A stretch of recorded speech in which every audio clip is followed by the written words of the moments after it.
మాయా సరోవరం ఆఖరి భాగం. జలవృక్షులు తమ నాయకుడికి రానున్న ప్రమాదాన్ని చూస్తూనే గుంపుగా వచ్చి తమ గదలతో నరవానరాన్ని ఎడాపెడా కొట్టసాగారు. సిద్ధసాధకుడు శూలం పైకెత్తి జయ మహాకాళ అంటూ ముందుకు దూసుకెళ్లి జలవృక్షులు అందని చోట అందినట్టు పొడవసాగాడు. ఈ విధంగా భయంకరమైన పోరాటం 2-3 నిమిషాల కాలం జరిగేంతలో నరవానరం రాతిగదల దెబ్బలు బలంగా తగలడంతో సొమ్మసిల్లి ఖడ్గమృగం మీద నుంచి కిందకు పడిపోయింది. ఆ వెంటనే జలవృక్షుల నాయకుడు తన వాహనాన్ని చుట్టుముట్టిన సైనికుల నుంచి ముందుకు దూకించి గదను పైకెత్తి, ఒరే మానవాదములారా, నేనెవరనుకున్నారు? మాయా సరోవరానికి సర్వాధిపతినైన జలవృక్షరాధుణ్ణి. ఇప్పుడే పోయి నాకు బందీలుగా దొరికిన వాళ్ళలో పద్మముఖి అనే కన్యను మాత్రం వదిలి తతిమ వాళ్ళనందరినీ నా రాతిగదకు బలివ్వబోతున్నాను అన్నాడు. నరవానరానికి ఇంకా బాగా స్పృహ రాలేదు. అది చేతుల్ని అటు ఇటు తిప్పుతూ గట్టిగా పళ్ళు కొరుకుతుంది. దానికి స్పృహ తెప్పించడం తన భటుడైన జలవృక్షుడికి ఒకడికే సాధ్యం అనుకుంటూ సిద్ధసాధకుడు తల తిప్పి, ఒరే వృక్షభట, ఎక్కడా? నువ్వు నీ పాత నేస్తగాళ్లతో పారిపోలేదు కదా అన్నాడు. ఆ వెంటనే జలవృక్షుడు ముందుకు వచ్చి సిద్ధసాధకుడికి సాగిలపడి లేచి, దొరా, జలవృక్ష రాక్షసుల స్వామి భక్తి ముందు పుట్టు బానిసలు కూడా దిగదుడిపే. జలవృక్షుడు మాట తప్పడు, ఏం సెలవు అన్నాడు.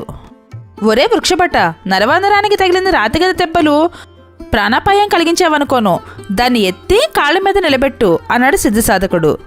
దొరా, ఇలాంటి మృగాలకు చావు భయం ఒక్కటే ఊపిరిపోయగలదు అంటూ జలవృక్షభటుడు నరవానరాన్ని సమీపించి ఎడమ చేత్తో దాని గొంతు గట్టిగా పట్టుకొని రాతిగదను దాని తల మీద ఆనించి, నరవానరా, నీ రాచిప్పతల బద్దలబోతున్నది అంటూ అరిచాడు. ఆ మరుక్షణం నరవానరం బిళ్ళంగోడలో ఎగిరి గంతేసి నిలబడి భయంకరంగా అరుస్తూ జలవృక్షభటుణ్ణి 2 చేతులతో పట్టుకుని ఎత్తి విసిరివేసింది. వాడు నేల మీద పడే లోపలే కొందరు సైనికులు వాడిని పట్టుకున్నారు.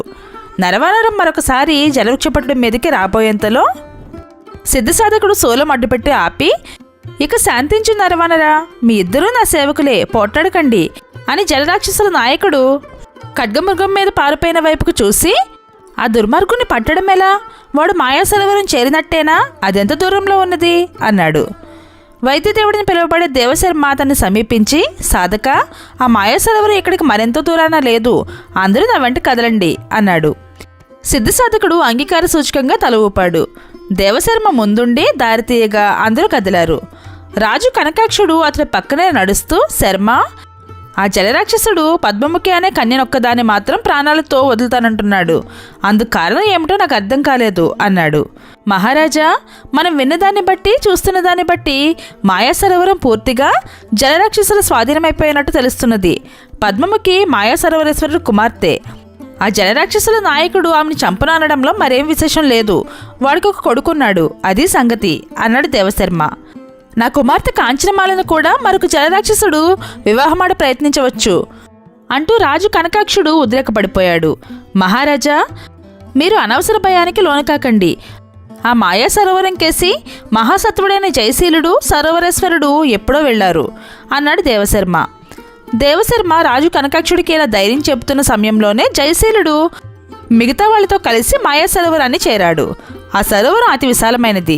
దాని చుట్టూ ఎత్తైన కొండలు, నీటి అంచు వరకు పరుచుకుపోయిన మహారణ్యం ఉన్నది. జయశీలుడు సరోవరం నీటిని కత్తితో కెలుకుతూ, ఇదన్నమాట నువ్వు నివసించే మాయా సరోవరం. కాంచనమాల కోరగా నా మెడకు బిగించిన ఉచ్చును తొలగించావు, బాగానే ఉన్నది. ఇప్పుడు మనం మిత్రులమా లేక శత్రువులమా అని అడిగాడు. మాయా సరోవరేశ్వరుడు దిగులుగా ముఖం పెట్టి కాంచనమాలకేసి చూశాడు. కాంచనమాల తడబడే గొంతుతో, జయశీల, ఇక్కడ శత్రువులంటూ ఎవరు లేరు. మకరకేతు చెప్పగా విన్నాను. నీ చేతగల కత్తిని మహాకాలుడు ఆవేశించిన వాడెవడో ప్రసాదించాడని. దాని సాయంతో నువ్వు జలవృక్ష రాక్షసులను ఊచకోత కోసి వాళ్లకు బందీలుగా ఉన్న నా అన్న కాంచనవర్మను, మాయా సరోవరేశ్వర మామగారి కుమార్తె పద్మముఖిని రక్షించాలి అన్నది. నేను ఒంటరిగా అంతమంది జలవృక్ష రాక్షసులతో యుద్ధం చేయడమా? ప్రయత్నిస్తాను. మీ నాన్న కనకాక్షరాజు గారికి వాగ్దానం చేసిన విధంగా నిన్ను, మీ అన్నను జలరాక్షసుల నుంచి కాపాడవలసిన భారం మాత్రం నా మీద ఉంది అన్నాడు జయశీలుడు. జయశీలుడు ఇలా అనగానే మాయా సరోవరేశ్వరుడు ముందుకు వచ్చి అతని 2 చేతులు పట్టుకొని, జయశీల, నేను హిరణ్యపుర రాజుగారి పిల్లల్ని అపహరించి ఈ సరోవరానికి తెప్పించడంలో పెద్ద నేరం చేశాననుకోకు. మకరకేతుని నేను పంపింది రాజకుమారుడు కాంచనవర్మను ఒక్కడిని పట్టుకురమ్మని మాత్రమే. అతడు బుద్ధిహీనుడవడం వల్ల అతడితో పాటు సమయానికి కంటపడిన కాంచమాలను కూడా పట్టుకొని ఇక్కడికి పంపాడు. ఆ సమయంలో రాజభటుల వల్ల గాయపడి మకరకేతు మీకు కనిపించి మరికొంత గొడవకు కారణమయ్యాడు అన్నాడు. ఎంతకు యువరాజును అపహరించుకురావడంలో మీ ఉద్దేశం ఏమిటి అని అడిగాడు జయశీలుడు. ఇందులో పెద్ద రహస్యమేమీ లేదు. నా ఒక్కగానొక్క కుమార్తె పద్మముఖిని అతడికిచ్చి వివాహం చేసి హిరణ్యపురానికి పంపి నేను సరోవరాన్ని వదిలి మరెక్కడికైనా పోదామనుకున్నాను. కానీ పద్మముఖి కాంచనవర్మను వివాహమాడినన్నది అన్నాడు సరోవరేశ్వరుడు. జయశీలుడికి అతని మాటలు నమ్మదగినవిలాగే కనిపించాయి.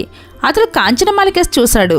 కాంచనమాల నీటి అంచుకు పోయి ఒక తామరకాడను తుంచి తెచ్చి దాన్ని మెలిపెట్టుగా వచ్చిన రసాన్ని జయశీలుడి నుదుటి మీద బొట్టుగా పెట్టి, మామయ్య చెప్పిందంతా నిజం, ఇప్పుడు మాయా సరోవర రహస్యం కూడా చెప్పేస్తున్నాను. ఈ సరోవరంలో పుట్టి పెరిగిన తామరకాడ నుంచి వచ్చిన రసాన్ని ఎవరైనా ఫాలభాగానికి రాసుకుంటే ఇక వాళ్లకు నీటిలో నివసించే శక్తి బతికినన్నాళ్ళు ఉంటుంది అన్నది. అలాగా, అయితే పరీక్షించి చూస్తాను అంటూ జయశీలుడు ఎగిరి సరోవరం నీటిలోకి దూకాడు. ఒడ్డున ఉన్న మాయా సరోవరేశ్వరుడు, కాంచనమాల, మకరకేతు 1-2 నిమిషాలు జయశీలుడు నీటిపైకి తేలగలడని చూశారు. కానీ 4-5 నిమిషాలు గడిచినా అతడు నీటిపైకి రాకపోయేసరికి ముందుగా కాంచనమాల అదురుతో పడుతూ జయశీలుడికి ఏమైంది, జలవృక్ష రాక్షసులు నీటి అడుగున పొంచి ఉండి అతన్ని పట్టుకోలేదు కదా అన్నది. ఆ మరుక్షణం నీటిలో పెద్ద కల్లోలమైంది. జయశీలుడు ఒక యువ జలవృక్షుని మెడపట్టుకుని పైకి తేలి వాణ్ణి బరబరా ఒడ్డుకు ఈడ్చుకువచ్చాడు. వాణ్ణి చూస్తేనే మకరకేతు, మనకు దొరకవలసిన వాడే దొరికాడు.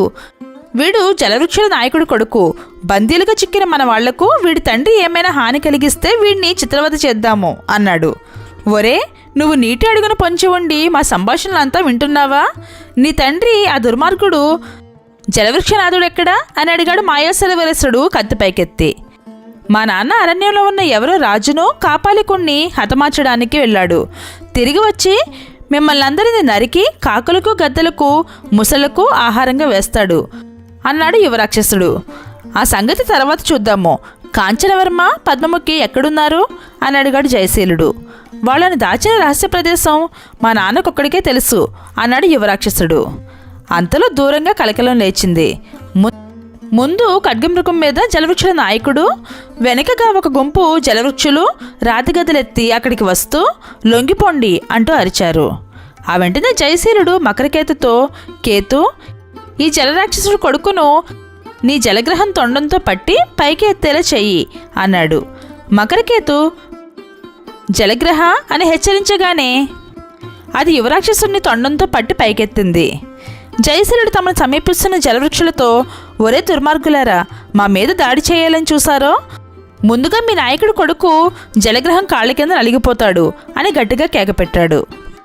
అంతలో వాళ్ళ వెనక నుంచి నరవానరం మీద ఎక్కి వేగంగా వస్తున్న సిద్ధిసాధకుడు, మహారాజా, మీ సైనికులతో ఈ దుర్మార్గులను చుట్టుముట్టండి అడుగు జయశీలుడు అంటూ అతడి దగ్గరకు వచ్చి నరవానరాన్ని దిగాడు.